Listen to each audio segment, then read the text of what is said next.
Hoy te voy a contar la historia de Franui. Pero veamos cómo una empresa que es de origen local pasó a convertirse en una empresa internacional. Esa rareza y ese diferencial es lo que hizo a Franui un producto único con mucho potencial exportador. Los turistas que visitaban Rapa Nui en Bariloche y conocían los Franui empezaron a preguntar si ese producto se conseguía en otras partes del mundo. Franui, aparte de ser un producto excelente y riquísimo, tenía un storytelling atrás que era muy interesante. Rapa Nui empezó a realizar las primeras exportaciones de Franui. Hoy Franui combina dos modelos de internacionalización muy interesantes. Si te dijera que uno de los productos más virales de Argentina en el mundo no es ni el vino, ni el dulce de leche, ni la carne, sino una frambuesa congelada bañado en chocolate. ¿Me crees? Hoy te voy a contar la historia de Franui, pero no la historia del producto nada más, sino cómo llegó a más de 35 países en todo el mundo. Hoy vamos a ver la estrategia de internacionalización detrás de la frambuesa más famosa de Argentina. Primero hablemos brevemente de cómo nace Franui. Y nos tenemos que remontar a los años 40, cuando en Bariloche un inmigrante italiano empezó a producir chocolates y abrió una confitería. Esa confitería hoy es Rapa Nui, que tiene presencia en casi toda Argentina. Pero veamos cómo una empresa que es de origen local pasó a convertirse en una empresa internacional. En el año 2013 ocurrió algo inesperado. Diego Fenoglio, el dueño de Rapa Nui, tenía plantaciones de frambuesa y ese año había tenido una producción arriba de lo normal. Entonces tuvo una idea un poco loca en ese momento. Dijo, ¿qué pasa si agarro una frambuesa, la congelo y la baño en chocolate? Y así, experimentando, creó lo que hoy conocemos como Franui. El resultado fue un producto completamente distinto a lo que existía acá en Argentina, pero spoiler alert, también a lo que existía en el mundo. Porque Franui tenía un diferencial que no encajaba en ninguna de las características que hoy conocemos. No era ni un postre, ni un snack, ni un helado, sino que era algo híbrido, tenía un poquito de cada cosa. Y el diferencial, sobre todo, era que se podían congelar. Vos los tenías en el freezer, los sacabas y gozabas de ese sabor único al instante. Esa rareza y ese diferencial es lo que hizo a Franui un producto único con mucho potencial exportador. ¿Pero qué hizo Rapa Nui primero? Dijo, vamos a validar el producto en Argentina. Y empezó a comercializar Franui primero en su chocolatería, en Bariloche y luego a lo largo y ancho del país. Y luego empezó a trabajar con cadenas, cafeterías, supermercados, negocios gourmet. De esta manera empezó a ver si el mercado argentino aceptaba el producto y cuál era el resultado de esa experiencia. La respuesta del mercado argentino fue muy positiva y empezó a pasar algo muy particular.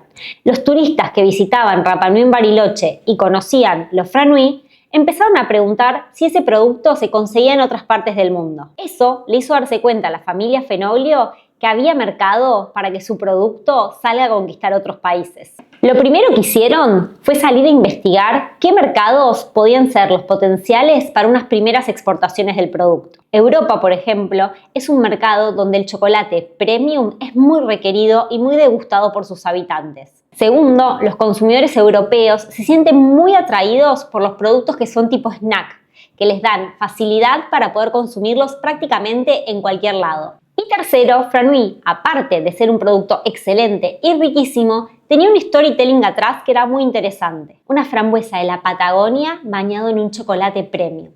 Eso tenía mucho de nuestra marca país, que al público europeo le llamaba la atención y le generaba muchas ganas de consumirlo. Rapa Nui empezó a realizar las primeras exportaciones de Franui, pero había un problema importante, la logística. Franui, al ser un producto congelado, requiere una logística muy específica para que lleguen las condiciones adecuadas a destino. Esto incluye contenedores refrigerados, con un termómetro dentro que garanticen que la temperatura es adecuada para que ni el chocolate ni la frambuesa se dañen, y medidas, una vez arribadas a destino, muy específicas para sostener esa cadena de frío hasta que llegue a las góndolas. Toda esta logística generaba obviamente un incremento del costo muy importante en los productos, y hacía que no lleguen a un precio tan competitivo como hubieran esperado.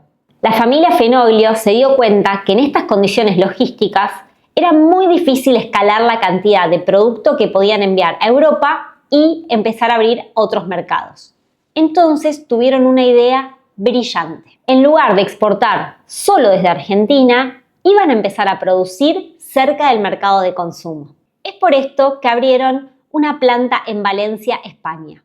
Esta decisión, si bien representaba una inversión muy importante, resolvía varios problemas. Facilitaba mucho los requerimientos sanitarios de la Unión Europea. Recordemos que para ingresar alimentos a otros mercados se deben cumplir con los requerimientos sanitarios que el mercado determine. Permitía reducir muchísimo los tiempos y abastecer de manera mucho más rápida a otros países del continente.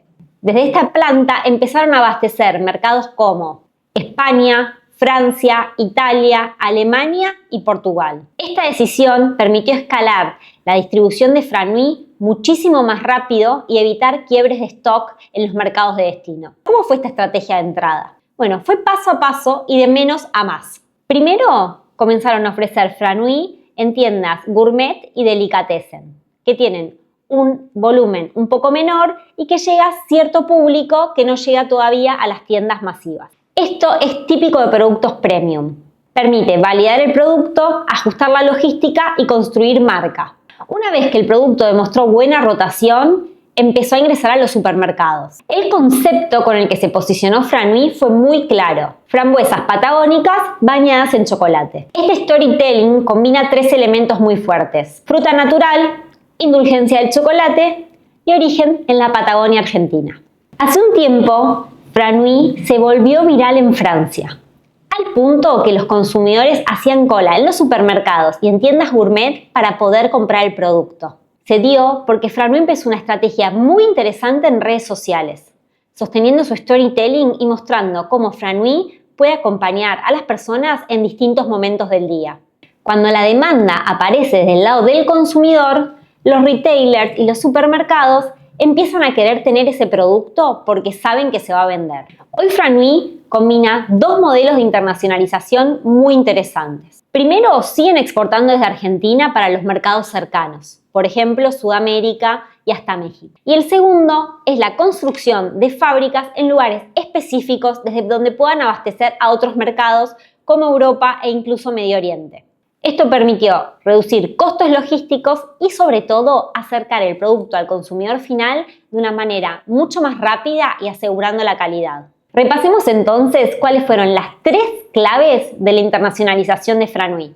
Primero, y necesario, crear un producto que pueda ser único y competitivo en el mercado internacional. Segundo, validaron el producto dentro del mercado local. Si eso tenía buenas repercusiones, estaba listo para salir al resto del mundo. Y tercero, diseñaron una estrategia logística y de internacionalización que fue paulatina y que les permitió entrar primero en negocios más pequeños, luego más grandes, hasta llegar a producir directamente en los mercados de destino. La historia de Franui nos muestra algo muy interesante. Tener un producto diferencial es el primer paso. Pero tomar decisiones estratégicas en cuanto a la logística, a la inversión, a la localización de nuevas fábricas y al storytelling son igual de importantes para conquistar el mundo. Quédate que en el próximo capítulo vamos a seguir viendo casos de empresas que se internacionalizaron de manera exitosa y cuáles fueron las estrategias atrás de eso.